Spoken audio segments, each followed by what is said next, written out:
এই মুহূর্তে দেশ ও দেশের বাইরে থেকে আজকে যারা এই ভিডিওটা দেখবেন, কচু নিউটন ইউটিউব চ্যানেলের পক্ষ থেকে শুভেচ্ছা ও অভিনন্দন। তা আজকে আমার 2 মাস আগে কচু লাগানোর একটা ভিডিও দেওয়া হয়েছিল। তারপরে আরও কিছু কথা না বললে নয়।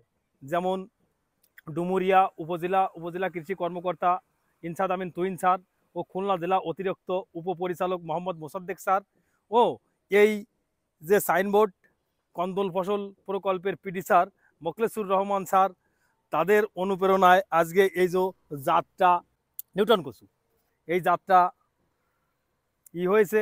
তাদের অবদান এর কথা ভোলা যাবে না। তাদেরকেও আরেকবার আমার পক্ষ থেকে অভিনন্দন জানাচ্ছি। তা এই নিউটন কচু আমি লাগাচ্ছি আজ 17, 18, 19 বছর ধরে এই কচুটা নিয়ে চাষবাস করতেছি। এই ক্ষেতের ভিডিও প্রতি বছরই আমার দেওয়া হয়। এবছর লাগানোর সময় কারণ আমাদের এখানে পানির প্রচণ্ড চাপ ছিল, সেই পানির চাপের জন্য আমি এবছর লাগাতে আমার একটু দেরি হয়ে গেছে। 2 মাস আগে এই কচুটা লাগাইছি। তা আশা করি মোটামুটি কচুর গ্রোথ যা দেখা যাচ্ছে খারাপ না। তারপরেও আমার আগে অনেক ভিডিও দেওয়া আছে, তারপরে কিছু না বললে হয়। যেমন এই কচুটা একটার থেকে একটা লাইন থেকে লাইনের দূরত্ব হচ্ছে 27 ইঞ্চি, মানে 1.5 হাত। আর কচু থেকে কচুর দূরত্ব হচ্ছে আপনার 24 ইঞ্চি। এইভাবে আপনার দুইভাবে লাগানো যায়। কচু প্রথমে আছে যদি পানি বেশি থাকে তাহলে একটা নাতনা দিয়ে গাড়ি কাটিয়ে হচ্ছে লাগাই দিলেন। পরে আছে যখন শুকিয়ে যাবে, তখন পানি নামিয়ে যাবে, তখন হচ্ছে আপনার ঝাঙা দিয়ে ভিতরে 15 দিন পরে, লাগানোর 15 দিন পরে সারটা দিয়ে কুপায় টুপায় দিলে হয়ে যাচ্ছে।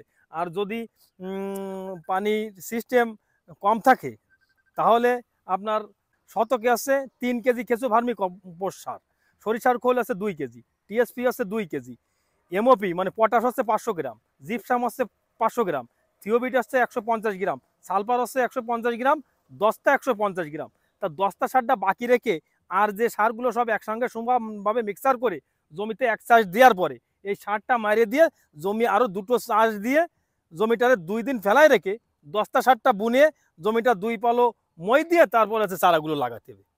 চারা লাগানো বিষয় প্রতিটা চারা 3 থেকে 4 ইঞ্চি ডিপ করে লাগাতে হবে। যদি ডিপ করে না লাগানো হয় তাহলে এই কচুটা তো 8-10 ফিট উচ্চতা হবে, তখন আছে ঝড়ে পড়ে যাওয়ার সম্ভাবনা থাকে। প্রথমে তো অনেকে অনেক জায়গা থেকে আমাকে ফোন করে বলে যে এই কচুর আছে গোড়ার থেকে আছে একটা পচনের একটা রোগ আছে, সেই পচনটা যদি লাগে কার্বনডাজিম গ্রুপ এর যে কোনো একটা ওষুধ, যেমন আছে নোইন, সিনজেন্টা কোম্পানির রিভার্স, যে কোনো একটা ছত্রাকনাশক দিয়ে ভালো করে গাছটা ভিজিয়ে দিতে হবে। গুঁড়া টুড়া পরপর 2 সপ্তাহ দিলে হচ্ছে আপনার এই গুঁড়া পচার থেকে মুক্তি পাওয়া যাবে। তারপরে আছে আরেকটা বিষয় হচ্ছে এই যে লেদা পোকা। এই যে লেদা পোকা আমার এখানেও লাগেছিল প্রচুর লাগা। হ্যাঁ, যত তাপ পড়ে এই তাপে হচ্ছে লেদা পোকার চাপ থাকে প্রচণ্ড। তা লেদা পোকা করার জন্য আপনার যেমন যে কোনো যেহেতু আছে লতি, এই লতি তুলে খাতে হবে। এই জন্য হালকা ধরনের যেমন আছে তামাকের পানি দিতে পারেন, মেহগুনির তেল দিতে পারেন, এটে দিলেও আছে যাবে। আর যেমন আছে ওয়ান্ডার, মিমপেক্স কোম্পানির পাইন, এই ধরনের ওষুধ দিয়ে যদি আপনি স্প্রে করেন প্রতি 6 দিন অন্তর অন্তর স্প্রে না করলে কচুর ক্ষেত এই গরমে ঠিক থাকবে না। আবার যদি মাঝে মাঝে বর্ষা হয় তাহলে লেদা পোকা চলে যাবে। এই 3টে রোগ আছে, গুঁড়া পচা, লেদা পোকা আর হচ্ছে একটা মাইট। এই পাতার পরে জং সিস্টেম পড়ে যায়, সেটা আমার এখানে নেই। যে সমস্ত জংয়ের মতো সিস্টেম হয়ে যায় সেটারে বলে আছে লাল মাইট। তা লাইটের মধ্যে আছে ওবিরন আছে, ভার্টিমেক্স আছে।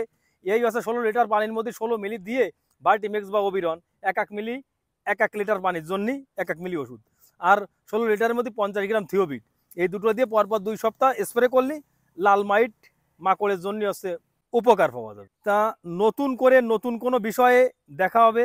সবাই ভালো থাকবেন, সুস্থ থাকবেন। ধন্যবাদ।